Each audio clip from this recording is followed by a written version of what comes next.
और इसी बीच बड़ी खबर आ रही है, कांग्रेस नेता अजय कुमार का विवादित बयान सामने आया है। बड़ी खबर आपको बता रहे हैं, राष्ट्रपति उम्मीदवार द्रौपदी मुर्मू पर विवादित बयान दिया है कांग्रेस नेता ने। और मुर्मू शैतानी विचारधारा का प्रतिनिधित्व करती हैं, ये कहना है अजय कुमार का। इस वक्त की बड़ी खबर आपको बता रहे हैं, देखिए राष्ट्रपति उम्मीदवार द्रौपदी मुर्मू को लेकर ये विवादित बयान सामने आया है, जिसमें अजय कुमार ने कहा कि मुर्मू जो है वो शैतानी विचारधारा का प्रतिनिधित्व करती हैं। कांग्रेस ने आदिवासी उम्मीदवार का अपमान किया है तो बीजेपी की तरफ से ये पलटवार किया गया। My thing is very simple. It's not about Draupadi Murmu. It's not individual at all. It's not comparing two candidates. Yashwant Sinha ji is also a very good candidate. Draupadi Murmu ji is also a decent person. But she represents a very evil philosophy of India.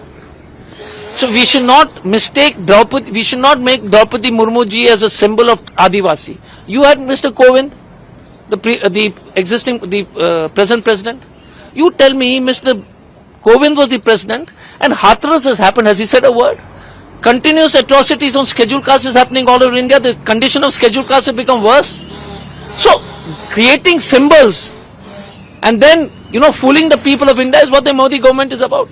So, this is a fight for the soul of the nation, and all like-minded parties should vote for Mr. Yashwant Sinha.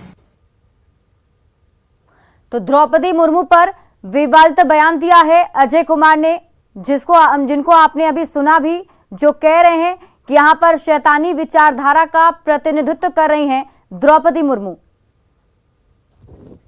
तो अजय कुमार के बयान पर राज्यसभा सांसद समीर उरांव ने कहा है कि अजय कुमार ने एनडीए राष्ट्रपति पद की प्रत्याशी द्रौपदी मुर्मू के साथ साथ पूरे आदिवासी समुदाय का अपमान किया है।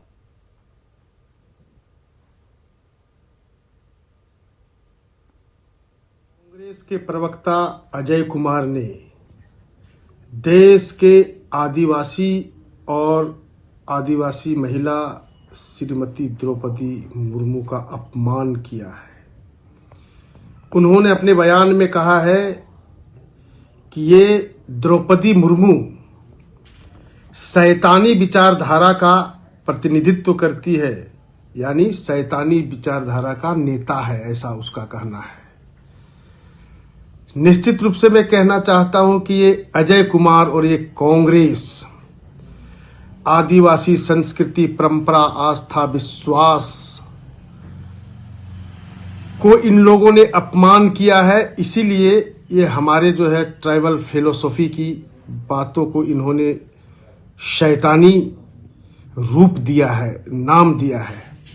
निश्चित रूप से मैं कहना चाहता हूं कि ऐसे कांग्रेस के लोगों को ये माफी मांगनी चाहिए देश के आदिवासियों से। और हमारे सहयोगी अविनाश कुमार अधिक जानकारी के साथ जुड़े हुए। अविनाश, ये किस तरह की बयानबाजी कर रहे हैं कांग्रेस के नेता अजय कुमार, और इस बयान के क्या मायने निकाले जाएं? नहीं, ये निश्चित तौर पर ये दुर्भाग्यपूर्ण बयान है। और डॉक्टर अजय कुमार जो यहाँ के प्रदेश अध्यक्ष भी रहे हैं, कांग्रेस के राष्ट्रीय प्रवक्ता भी रहे हैं, और उनको इस तरह के बयान देने से पहले ये सोचना चाहिए। जरूर राष्ट्रपति चुनाव को लेकर मैदान में दो उम्मीदवार हैं, चाहे वो एनडीए की बात करें या यूपीए की बात करें, और दोनों ही तरफ से अगर उम्मीदवार को लेकर किसी तरह की कोई बयानबाजी हो रही है तो ये देखना चाहिए कि उस बयानबाजी में आपको शब्दों का ख्याल रखना चाहिए।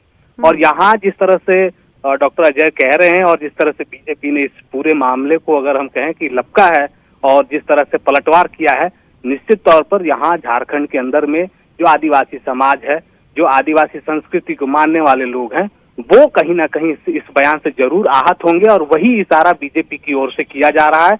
और अब यह भी देखना होगा कि कांग्रेस के कितने नेता डॉक्टर अजय कुमार के पक्ष में उनके पक्ष की बात करते हैं और उनका स्टैंड लेते हैं। क्योंकि अभी भी अगर आप देखें जो लगातार इसको लेकर बयानबाजी हो रही है, क्योंकि झारखंड में गठबंधन की सरकार है और अब तक गठबंधन के जो मुख्य दल है जेएमएम ने भी स्पष्ट नहीं किया है कि वो यूपीए के उम्मीदवार के साथ रहेगी। तो इस परिस्थिति में जब कांग्रेस के जो प्रदेश अध्यक्ष से लेकर जो यहाँ के कांग्रेस के जो मंत्री हैं, जो यहाँ सरकार में कांग्रेस कोटे के मंत्री हैं, वो भी शब्दों का ख्याल रख रहे हैं, वैसे हालात में डॉक्टर अजय कुमार का ये बयान निश्चित तौर पर झारखंड की राजनीति के अगर उद्देश्य से अगर आप देखें तो ये सही दिशा की ओर जाता हुआ नहीं दिख रहा है। अविनाश, इस पर क्या कुछ और नेताओं ने कुछ अपनी प्रतिक्रियाएं दी? क्या कांग्रेस की तरफ से या जेएमएम की तरफ से कोई बयान सामने आया? नहीं, मेरी बात कांग्रेस के नेताओं से हुई है और उनका ये कहना है कि इस बयान को दूसरे तरीके से लिया जा रहा है और उनका कहीं ये कतई ऐसा मंशा नहीं है कि उन्होंने द्रौपदी मुर्मू को लेकर या आदिवासी समाज को लेकर कहीं कुछ गलत बात कही है। ये कांग्रेस का अपना तर्क है और कांग्रेस के नेता ये कह रहे हैं। हालांकि अभी तक उन्होंने कैमरे के सामने नहीं कहा है, लेकिन जो बातचीत हुई है उसके आधार पर उन्होंने जरूर कहा है कि इसे दूसरे रूप में नहीं लिया जाना चाहिए। बनाए रखिए। बहुत बहुत शुक्रिया तमाम जानकारी के लिए अविनाश।